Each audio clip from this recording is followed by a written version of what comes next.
Yo, yo, yo, yo, yo, yo, yo. Yo, yo, what's good with it? It's the homie Mac, music, art, culture, knowledge. Each one teach one, peace and love. Reporting live from the Dogon. Thumbs up, give me the likes. Thumbs up, give me the likes. Like, share, comment, subscribe. Subscribe to the YouTube channel 82 Kings. Tap in. Yeah, so this is another session of Mac Minutes. If you know, you know. If you have breath in your lungs, you know that there's been this whole spiel about one gorilla versus 100 men, or 100 men versus one gorilla. 100 men versus one gorilla. It's been as goofy as it sounds. It's been a hot topic. People have been talking about it, and it's weird because I think. I don't know.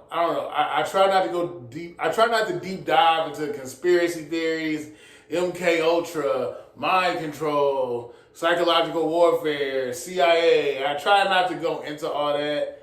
But sometimes I wonder, like, are people just? Do we just have too much idle time on our hands? What are we doing? Why do we get so passionate? I think it was Dr. Neely Fuller Jr.'s RIP. He said, "We're silly about all things serious and serious about all things silly." And I'm at work. I'm out and about at the barbershop. I'm at the grocery store. I'm hearing people say stuff like, "Yeah, I really do think 100 men could beat a gorilla," or it's ain't no way 100 men could beat one gorilla. Like both sides of the spectrum. And it's interesting to me the things that people get so impassioned about.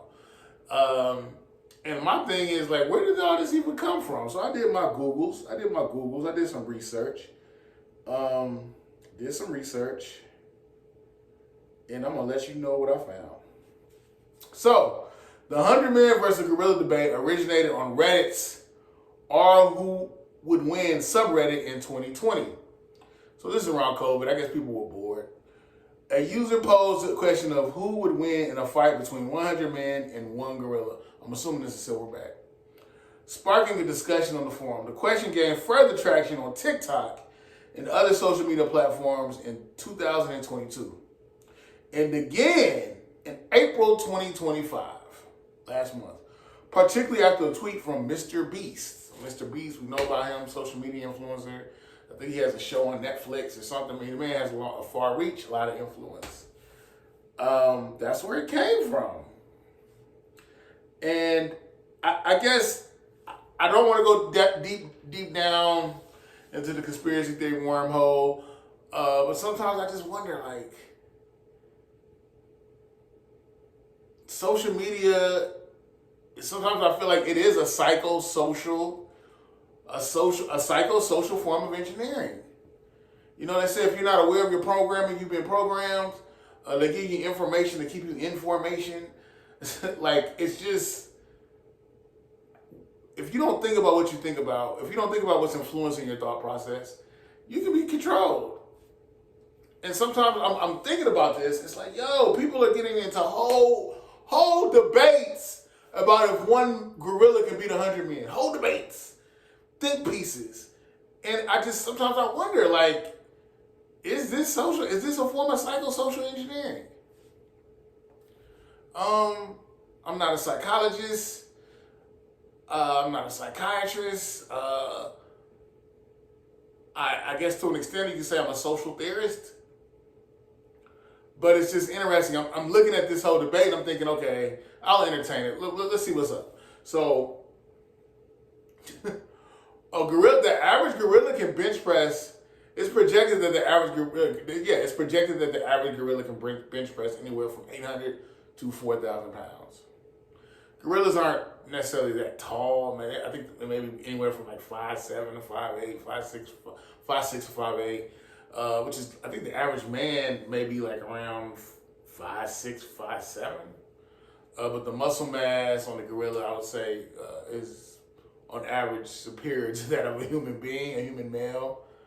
I just think if we're talking sheer physiology, the average man does not have the strength to fight a gorilla. I would say the only advantage men would have if they came together strategically and had a plan to fight the gorilla. But in the process, understand there would be some casualties. I think in the end, men could be formidable for one gorilla. 100 men could be quite formidable for one gorilla. But they'd have to come at the gorilla in waves. There would be men that would get limbs ripped off, that would die. It'd be a thing where, you see, I remember this guy telling me, if you ever find yourself getting jumped, just focus on one person and knock the hell out of them. It'll make everybody else reconsider. And I feel like that's what would happen here in a lot of ways. There would be one person, there'd be one man seeing another man become totally disemboweled or ripped in half, limbs ripped off, and you probably would have a change of heart. But anyway, I don't want to actually get into the discussion on who would win. It's more or less about human psychology. What is influencing our thinking? Why do we think about the things we think about? How many of us are self-aware and cognizant of our own thought patterns? And what influences our psychology? Why we think about the things we think about? Why do we act the way we act? Why do we have the worldview that we have? Why do we, again, think the way we think? Our implicit biases, the cognitive dissonance that exists within all of us, just our psychology. It's like, I feel like the mind is so fragile, yet it's so powerful. But yeah, I just want to say, think about what you think about. Look at your life. Look at your life as of now is the sum total of your thought process. The circumference of your psychology manifests in your behavior. Why do you act the way you act? Why do you think about the stuff you think about? What is influencing your worldview? Look in the mirror. But yeah, that's all I got for y'all. Thumbs up, give me the likes, thumbs up, give me the likes, thumbs up, give me the likes. It is what it is. 2025. The mind is powerful. If the mind is powerful, the seen comes from the unseen. The seen exists in the fibers and the neurons of our brain. The most powerful tool is between your shoulders, your brain. Use your brain, use your mind. It's powerful. Be mindful of what you let influence it. Be mindful of the thought process, the thought process behind your behaviors. Want to change your life? Change your thinking. It's the homie Mac, man. Each one teach one piece of love. Thumbs up, give me the likes. Thumbs up, give me the likes. I'm out. Ooh,